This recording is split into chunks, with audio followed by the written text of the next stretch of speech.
Assalamualaikum warahmatullahi wabarakatuh.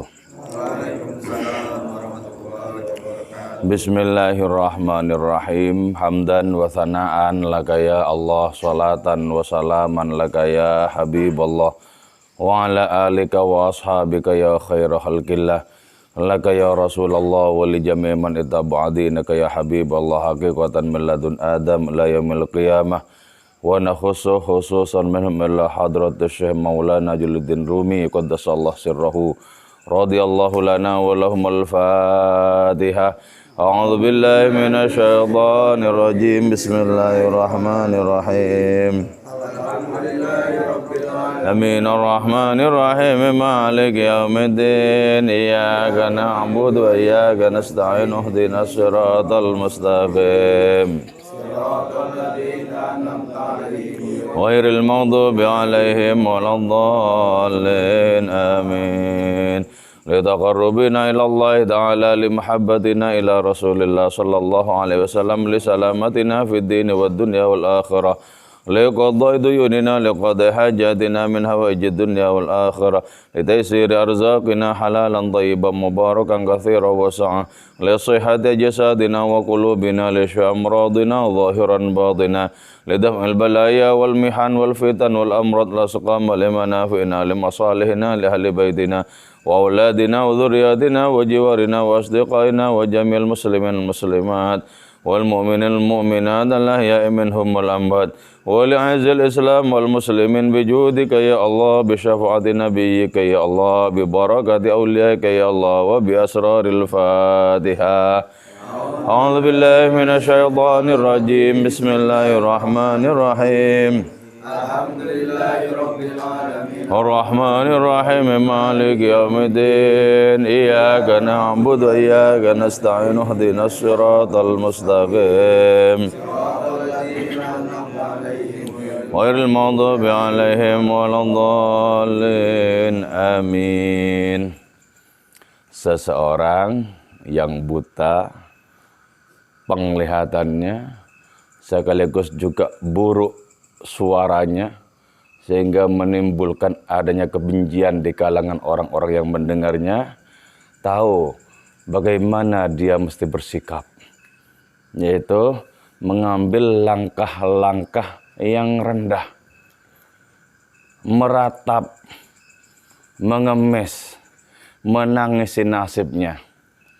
Kemudian Allah Ta'ala mengirim orang-orangnya untuk menyampaikan belas kasih kepada si buta itu. Nah, sesungguhnya secara rohani kita mirip si buta itu ya. Jadi membutuhkan adanya uluran belas kasih Allah Ta'ala lewat para pecintanya, lewat para walinya. Karena doa mereka itu langsung diistijabai oleh Allah Subhanahu wa Ta'ala. Maka karena itu, sambungkan rohani kita dengan para kekasih Allah Ta'ala, kita sedikit demi sedikit akan ditarik untuk mendekat kepada hadiratnya itu.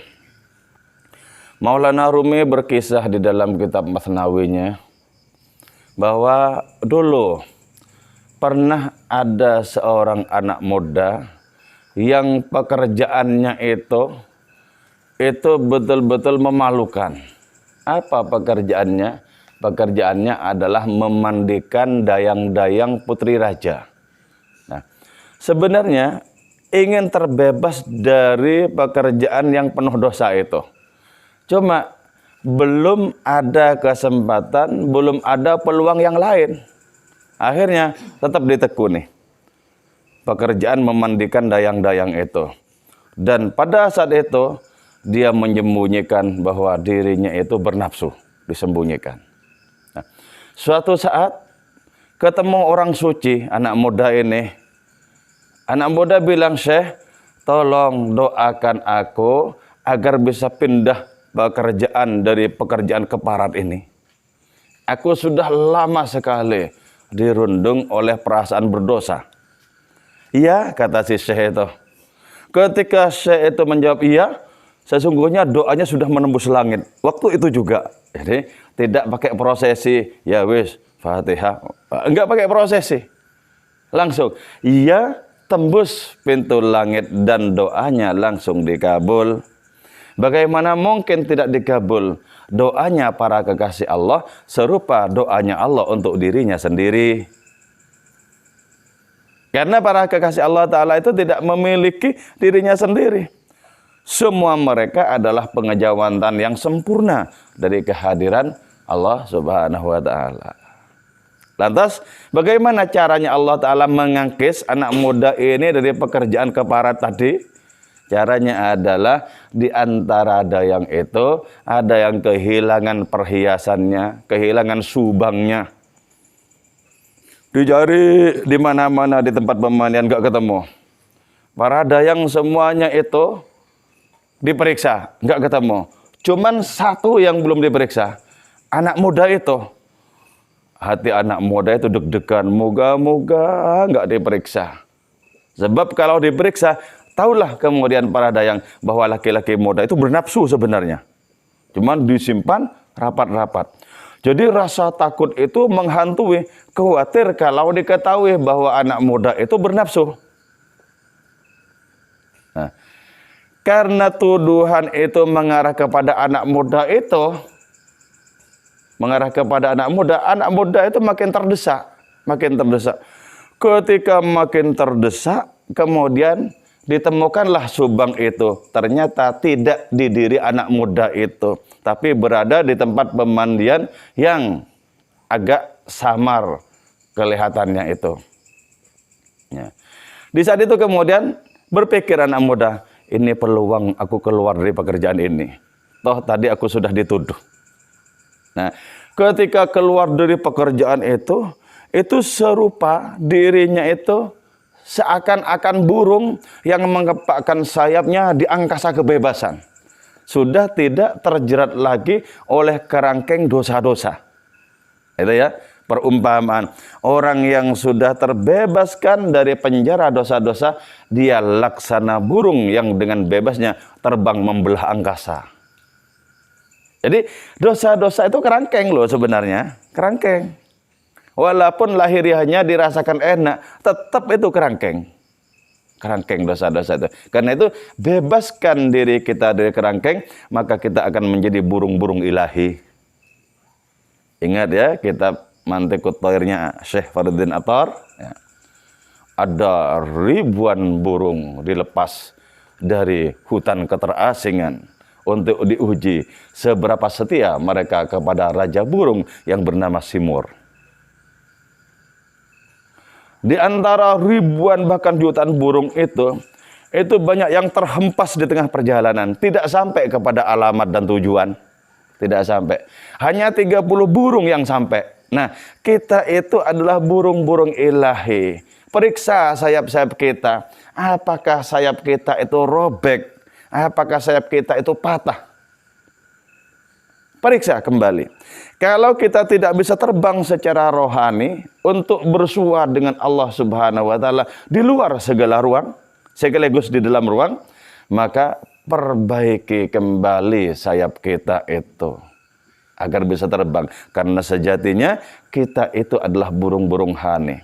Sejatinya kita tidak lahir di bumi, tapi lahir di langit keagungan dan keindahan Tuhan. Jadi jangan mau di kerangkeng itu jangan mau. Jangan mau. Jangan seperti ceritanya Anthony de Mello di dalam bukunya The Song of the Bird itu. Di situ diceritakan ada telur-telur burung elang dierami oleh induk ayam. Dierami oleh induk ayam. Nah, pada saatnya menetaslah telur-telur burung elang itu. Kemudian burung elang itu mengikuti tabiatnya anak ayam. Jadi berjalan mengikuti induknya. Nah, suatu saat setelah umur beberapa hari, menengadah ini anak dari burung elang ini yang dierami oleh induk ayam menengadah. Dilihat itu di atas itu dilihatnya burung-burung yang gagah membelah angkasa. Itu burung elang. Kaget itu anak burung elang itu, ada burung begitu toh. Padahal dirinya sejenis burung itu juga. Nah, kalau ada orang-orang yang suci di hadapan Allah Subhanahu wa taala, bebas hasratnya dari apapun selain hadiratnya, terbang melesat kepada Allah Subhanahu wa taala. Jangan terkaget-kaget, kita sejenis burung itu juga sebenarnya. Gimana apa? Cuman mungkin kita masih belum becus mengurusi sayap-sayap rohani kita. Karena itu berbenahlah dengan membenahi sayap-sayap rohani agar bisa terbang menuju kepada hadiratnya itu. Oke. Nah, tadi si anak muda itu kemudian terbebas dari pekerjaan keparat yang penuh dosa itu. Akhirnya apa? Allah menunjukkan adanya pekerjaan yang lain yang cukup untuk menyusuri hidup dan yang bermartabat nilainya di hadapan Allah dan di hadapan manusia. Kenapa? Karena pernah menitipkan diri kepada orang suci. Tolong doakan saya. Ini pentingnya menitipkan doa loh. Pentingnya. Kata Maulana Rumi, begitu sering aku berdoa, terus menerus berdoa, hingga akhirnya aku muncul sebagai doa itu sendiri. Dan orang-orang minta doa kepada aku. Jadi ya, sering-sering berdoa. Tidak diperlukan adanya formalitas. Setiap saat merintihlah kepada Allah Subhanahu wa taala. Apakah kita tidak merasa terpenjara oleh dosa-dosa dan kelalaian kita? Kalau kita merasakan dosa-dosa kita masih banyak, kelalaian kita masih banyak, maka merataplah setiap saat kepada hadiratnya itu. Dan Allah Maha mendengarkan ratapan-ratapan kita semua. Bahkan Allah Ta'ala senang terhadap adanya ratapan-ratapan yang seringkali dilesatkan kepada hadiratnya. Innallaha yuhibbul mulihin fid du'a. Allah itu cinta kepada orang yang cerewet di dalam berdoa. Dikit-dikit berdoa, dikit-dikit berdoa. Itu senang Allah Ta'ala. Allah nggak senang kepada orang-orang yang tidak suka berdoa, nggak senang. Nah, karena itu kemudian si buta tadi ya, yang penglihatannya buta, suaranya buruk, kemudian menjadi alamat bagi tumpahan kasih sayang Allah Ta'ala lewat perantara orang-orangnya. Bahkan dengan suaranya yang buruk secara lahiriah, banyak orang yang hatinya keras berubah menjadi lunak laksana lilin-lilin. Di akhirnya yang yang menunjukkan adanya kekurangan itu kemudian berubah menjadi kelebihan. Menjadi kelebihan. Jadi betapa sangat kuasa Allah Ta'ala, betapa sangat belas kasih hadiratnya untuk menumpahkan cinta dan sayangnya itu kepada kita. Tapi sebaliknya, qala al-musannifu rahimahullah ta'ala wa nafa'ana bi'ulumihi wa amaddana bi asrarihi wa afadha alaina min barakatihi wa bikum amin.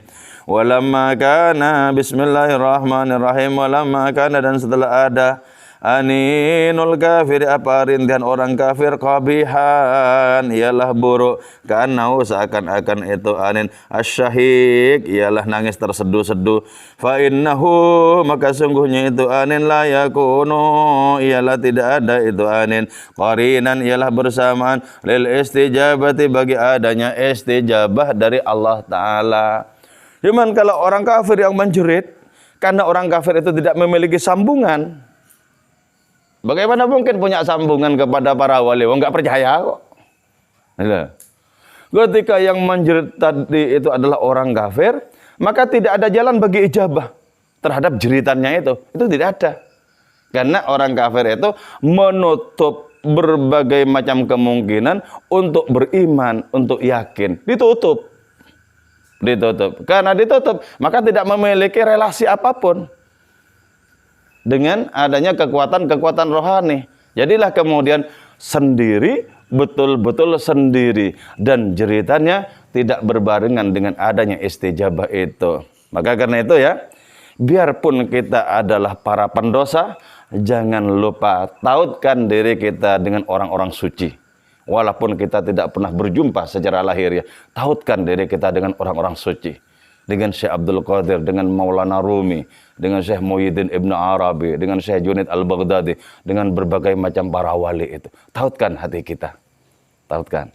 Nah, pertautan dengan mereka itu real, di alam rohani real. Tapi bagi orang yang kafir, orang yang tidak mempercayai, wah itu dongeng. In hiya illa asatirul awwalin. Itu dongeng orang terdahulu kok, begitu itu dongeng.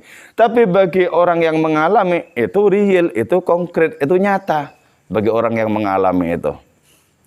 Jadi tidak ada istijabah bagi orang kafir karena orang kafir itu menutup dirinya untuk yakin, untuk beriman kepada Allah, kepada ajaran-ajarannya. Tutup.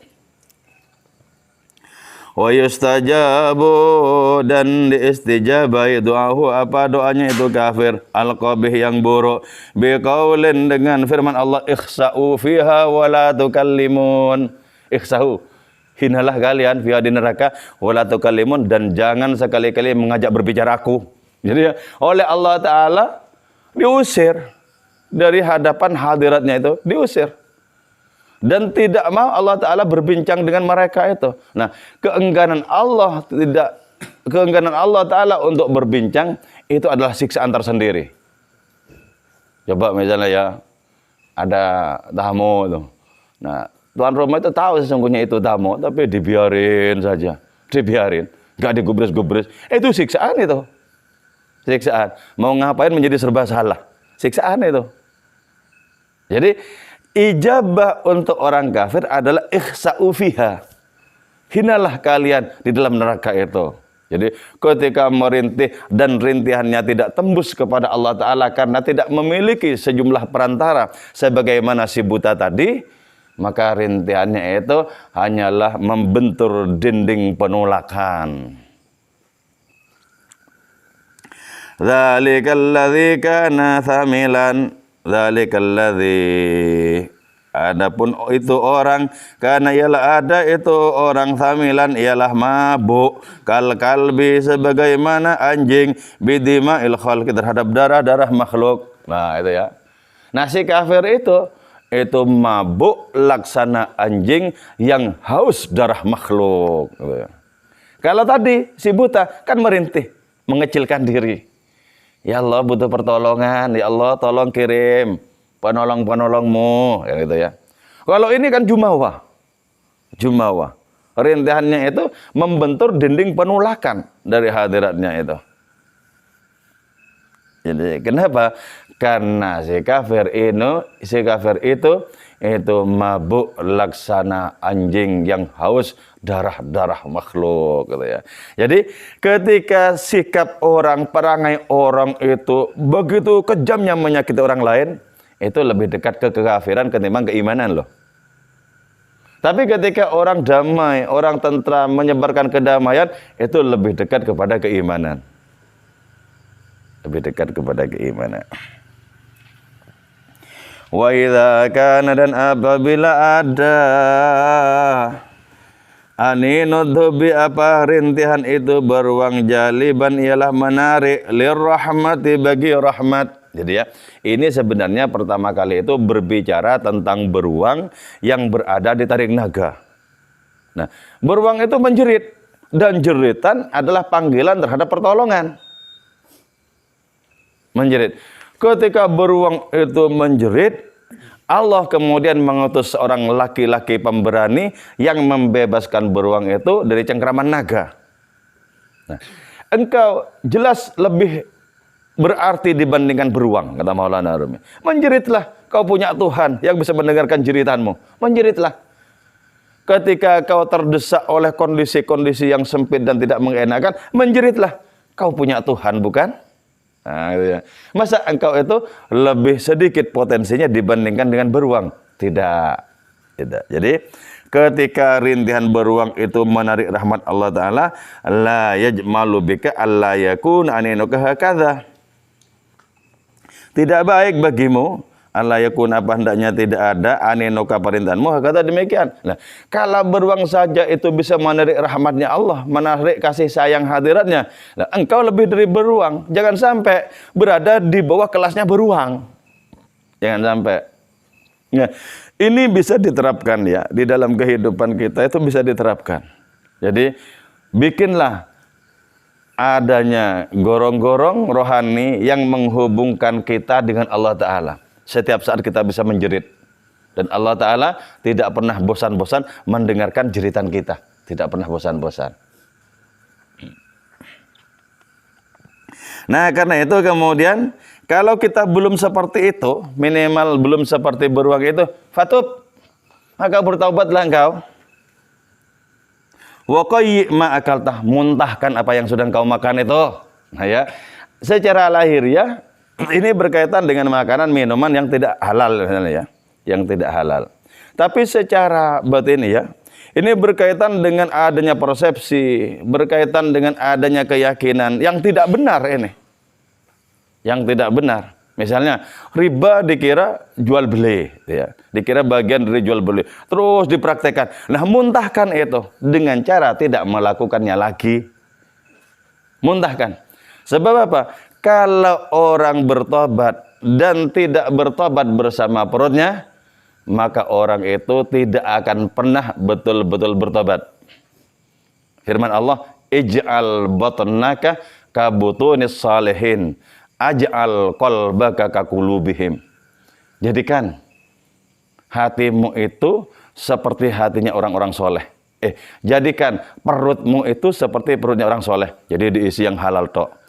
Walaupun yang halal tidak kebanyakan juga. Ya, tidak kebanyakan. Ya, mengikuti Rasulullah. Isi yang halal. Nah, jadikan perutmu sebagaimana perutnya orang soleh. Nanti ku jadikan hatimu sebagaimana hatinya orang soleh. Nah, kalau orang bertobat tidak bersamaan dengan kesadaran tentang isi perut, maka selamanya tidak akan pernah betul-betul bisa bertobat. Jadi karena itu, hati-hati dengan rezeki yang kita konsumsi. Hati-hati. Kehalalannya hati-hati. Dan disertai dengan doa-doa itu juga mesti hati-hati.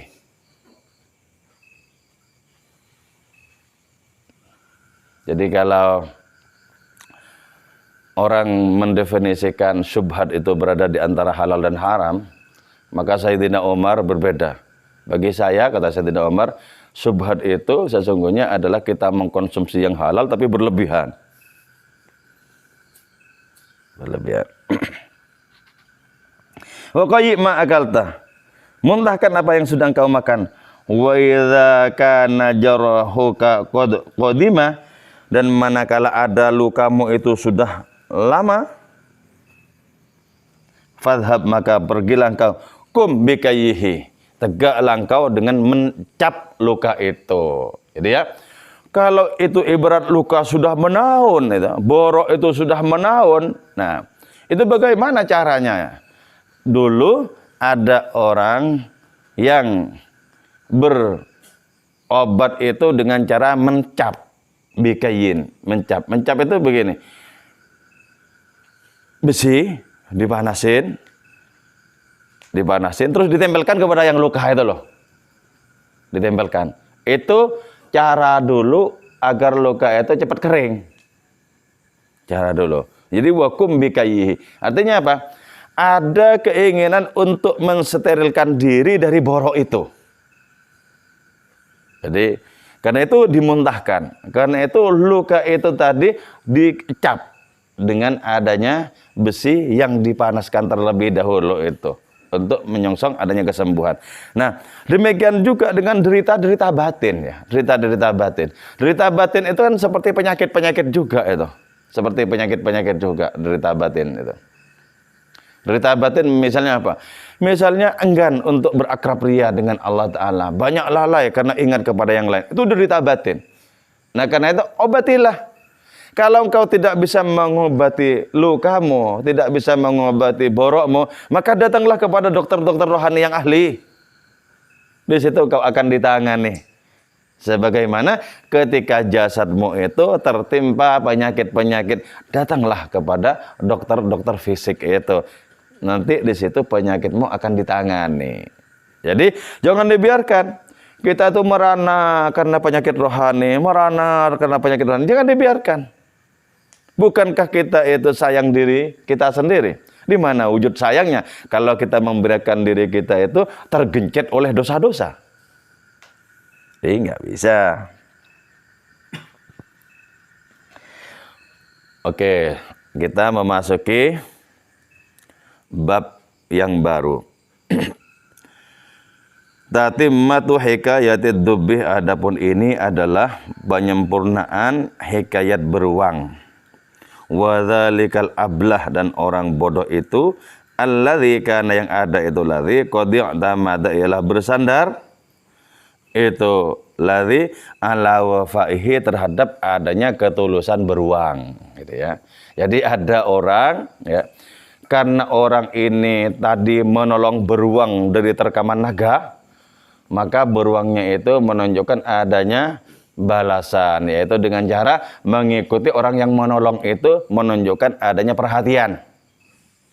Nah, nanti bagaimana ini endingnya ya? Orang bersahabat dengan beruang ini endingnya. Nah, endingnya itu begini ya. Kemana-mana orang ini pergi, beruang itu ikut. Dan beruang itu menampakkan diri menjaga tuannya itu. Seolah-olah anjingnya Ashabul Kahfi. Beruang. Nah, suatu saat si tuannya beruang itu tertidur. Dalam pengembaraannya yang sudah capek, yang sudah lelah, tertidur. Nah, ketika tertidur, beruang ini menjaga tuannya. Dijaga. Ada seekor lalat hinggap, ditepis. Ada lagi lalat hinggap, ditepis. Nah, karena orang ini mempercayakan diri kepada beruang, apa akibatnya? Ternyata ketika lalat-lalat ditepis dan datang lagi, beruang itu mulai menggunakan akalnya yang keliru. Itu apa? Mengambil batu besar. Jadi kalau lalat itu hinggap lagi, mau digencet lalatnya. Wah. Bukan lalatnya yang digencet, orangnya itu yang mati. Itulah.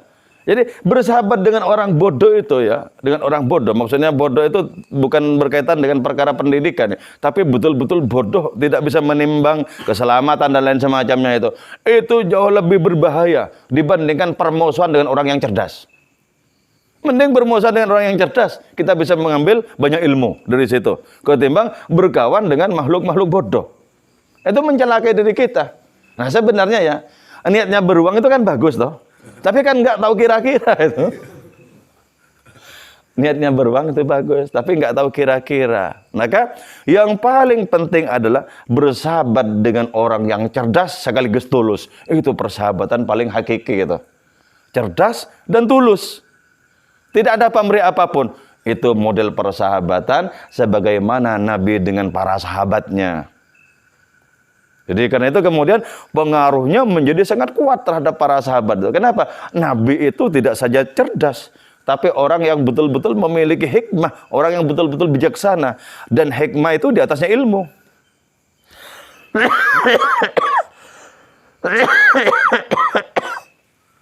Hikmah itu berada di atasnya ilmu. Kemudian jadi semua para sahabat Nabi itu menjadi cemerlang di langit kehidupan, di langit keabadian para sahabatnya itu. Kenapa? Cerdas dan tulus. Nah, itulah ya. Karena itu dieman-emanlah kalau kita memiliki kawan yang seperti itu. Cerdas dan tulus. Dieman-eman itu. Jangan sampai retak oleh adanya permusuhan, oleh adanya egoisme. Jangan sampai. Sahabat yang seperti itu bisa kita bawa sampai ke hadapan Allah Subhanahu wa taala. Oke ya. Sebab ini kalau dibaca kalimat-kalimatnya ini masih muter-muter.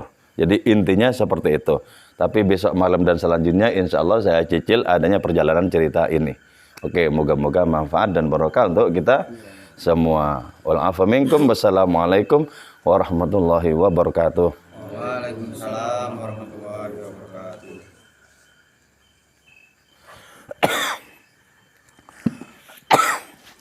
Maulaya salli wa sallim daiman abada. Allah